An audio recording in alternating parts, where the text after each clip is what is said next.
हम या हमारे बुजुर्ग देवताओं को क्यों पूजते हैं? क्या वो ईश्वर को नहीं जानते? क्या ईश्वर के बारे में बिल्कुल भी पता नहीं है? ऐसा भी नहीं है। शास्त्रों में देवताओं से ज़्यादा ईश्वर की ही कल्पना, ईश्वर का ही वर्णन किया गया है। गीता वही कहती है, वेद वही कहते हैं, लेकिन फिर भी हम देवताओं पे निर्भर क्यों हैं? देवता एक ऐसे मंत्री की तरह हैं जो खुद भी खाता है और दूसरों को भी खिलाता है। देवताओं में आकर्षण इसलिए है, उनके जीवन में आकर्षण है, उनकी कहानियों में लेन देन का और आशीर्वाद देने का, वरदान देने का वर्णन है। हम इसी प्रलोभन से, इसी लोभ से देवताओं की पूजा करते हैं, ऐसा मुझे लगता है।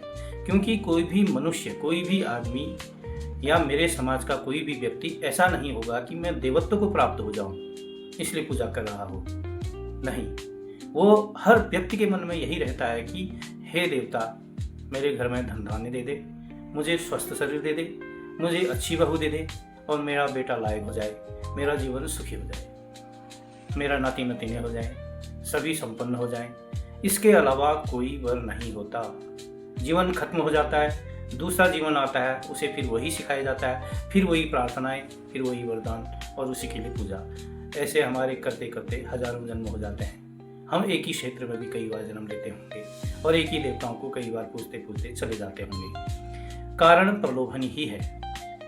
ईश्वर तत्व की पूजा हम कितनी बार करते हैं? उस वक्त करते हैं जिस वक्त ठेस लगती है। आँख बंद किया, हे भगवान तूने ऐसा क्यों किया? जब कोई बड़ी ठेस लगती है, कोई दुर्घटना हो जाती है, हे भगवान मैं ही बचा था तेरे लिए। ये शब्द आदमी को उस वक्त ईश्वर को याद करने के लिए होते हैं। उस वक्त देवताओं को याद नहीं करेगा, उस वक्त ईश्वर को ही याद करता है। उस वक्त हृदय की तरफ झुकता है और वो स्वतः प्राकृतिक तरीके से ईश्वर तत्व जैसे सिखाता है। ईश्वर तत्व प्राकृतिक तरीके से व्यक्ति को जैसा सिखाता है, वह व्यक्ति स्वतः ही उस वक्त उस हालत में चले जाता है जिस हालत में एक ध्यान योगी जाता है। अन्यथा अन्य वक्त में व्यक्ति देवताओं की ही पूजा करता है। अब विचार यह आता है कि वह व्यक्ति जो देवताओं की पूजा कर रहा है कितनी बार करता है। मेरी नज़र में, मैं अपने समाज को देखता हूँ, साल में 2-3 बार कथा पूजा हो जाती है मंदिरों में। आराम से दावत करते हैं, खाते पीते हैं, भंडारा उड़ाते हैं और उस मंदिर में जो पूजा हो रही होती है उसमें कोई भी इस प्रकार की बातें नहीं होती जहाँ की देवताओं की कथाओं को कह करके हमको यह साहस मिले कि हम देवताओं की भक्ति कर सकें या देवताओं की तरफ बन सकें। ऐसा कुछ भी नहीं होता। वहाँ कथाएं अड़ोस पड़ोस की होती हैं, एक दूसरे की बातें होती हैं और जागरण होते हैं, देवताओं को अवतरित किया जाता है और उनसे भी मांगने की प्रक्रिया होती है। शिकायत और मांगने की प्रक्रिया होती है। कभी कभी हालत ऐसी हो जाती है तो तड़ाके वाली बात भी हो जाती है, जैसे कि व्यक्ति अपने किसी भाई से कह रहा हो। देवताओं की जहाँ इज्जत नहीं है, देवताओं को जहाँ सामान्य तरीके से बात किया जा रहा है, तो किस प्रकार की भक्ति है वो? मुझे उसमें भक्ति नजर नहीं आती। दूसरा, घर में व्यक्ति 2 वक्त दिया जलाता है। हो सकता है किसी के घर में एक ही वक्त जलता होगा। दिया जलाने की प्रक्रिया कैसी रहती है? हर व्यक्ति ऐसा ही करता है। नहा धो करके ऐसा लगता है किसी सम्मानित पुरुष के सामने जाकर के उसे प्रणाम कर रहे हों और दिया जला करके 5 मिनट में भाग जा रहे हों। इतने भर में तुम्हारी चेतना को क्या मिल जाएगा? इतने भर में तुम्हारी चेतना किस देवता को जान लेगी? इतने समय में आप कितनी उच्च अवस्था में चले जाएंगे? ये तो नौटंकी है, ये तो पूजा नहीं है। पूजा तो वह है जहाँ एक अभ्यासी 1 घंटे सवेरे बैठता है, 1 घंटे शाम बैठता है और दिन भर सतत स्मरण में रहता है। हम दूसरे से बात करते हुए भी ईश्वर की याद में रहते हैं। ईश्वर की याद में रहते रहते ईश्वर का स्पंदन भी महसूस करते हैं। 24 घंटे में 2-3 घंटे ऐसे छूटते होंगे जहाँ पे हमें ईश्वर की याद नहीं आती, जहाँ अपने काम में व्यस्त हो जाते हैं, हमारा मन काम में लगा रहता है। उसके बाद भी सुसुप्त अवस्था में हमारे मन में यह बात रहती है कि ईश्वर तत्व मेरे साथ उपस्थित है और मैं उसे याद कर रहा हूँ। ईश्वर तत्व का कोई चित्र नहीं, ईश्वर तत्व का कोई शरीर नहीं, ईश्वर तत्व की कोई कहानी नहीं। बस ईश्वर तत्व वह है जो हमें चला रहा है। महसूस तब होता है ईश्वर तत्व न होने का जब हम मौत को प्राप्त हो रहे होते हैं। ईश्वर तत्व गया तो हमारा शरीर शून्य है। उसी ईश्वर तत्व को हम याद करते हुए अपने जीवन भर में कई प्रकार की पूजाएं करते हैं, घंटों तक बैठे रहते हैं उसके इंतजार में, उसको याद करते हुए दिन निकाल देते हैं। मेरे नज़र में यह पूजा है। 1 घंटे 5 मिनट दिया जला करके 5 मिनट में वापिस आकर के यह पूजा नहीं है, यह आडंबर है। इसलिए व्यक्ति जो जहाँ है वहीं रह जाता है। अभ्यासी कुछ न कुछ तो कहीं कहीं तो पहुंचा ही, वह तो वही महसूस करेगा जब साधना में रत हो।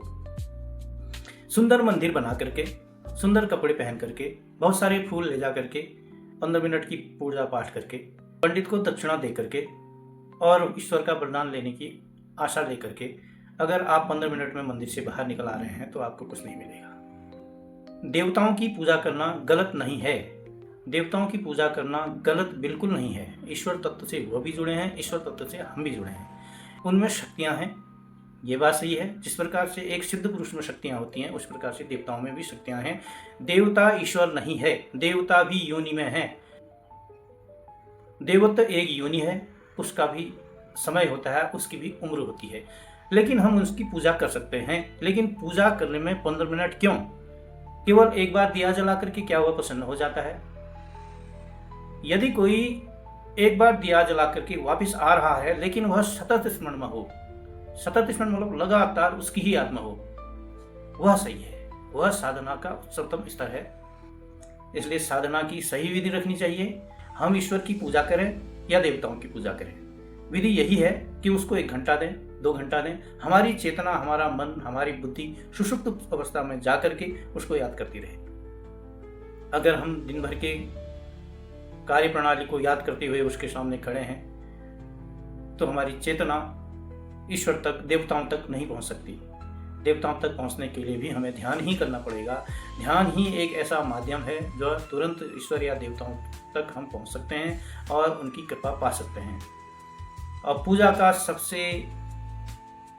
का सबसे बड़ा महत्व यही है कि हम अपने हजारों जन्मों के दुष्कर्मों को उनके द्वारा माफ करवाएं, क्योंकि कर्म पा करके फल तो हम पा ही रहे हैं, लेकिन दुष्कर्म हमें बार बार जन्म दे रहे हैं। हमारे अच्छे कर्म और बुरे कर्म दोनों ही जन्म के कारण हैं। ईश्वर से यही मांगा जाए और उनसे घंटों तक मिलन की प्रक्रिया को जारी रखा जाए, जिससे कि उनकी कृपा हम पे पड़े। देवत्व की पूजा और उसकी आराधना के लिए एक विशेष प्रकार की पूजाएं स्वयं ही करनी चाहिए। किसी अन्य के द्वारा पूजा करवाना असरदार नहीं होता। स्वयं ही पंडित बनना चाहिए, स्वयं ही मंत्रोच्चारण करना चाहिए और स्वयं ही ध्यान करना चाहिए। और पूजा अर्चना किसी भौतिक कार्य की मांग और किसी भौतिक आवश्यकता की मांग के लिए नहीं होनी चाहिए। पूजा केवल अपनी आत्मोन्नति और अपने संस्कारों की सफाई और मुक्ति और मोक्ष के लिए ही पूजा का प्रावधान होता है। वरना आप पूजा करो या न करो, आपके संस्कार के हिसाब से आपके सुख और दुख आते रहेंगे। उसे कोई नहीं रोक सकता और उसे कोई बढ़ा भी नहीं सकता।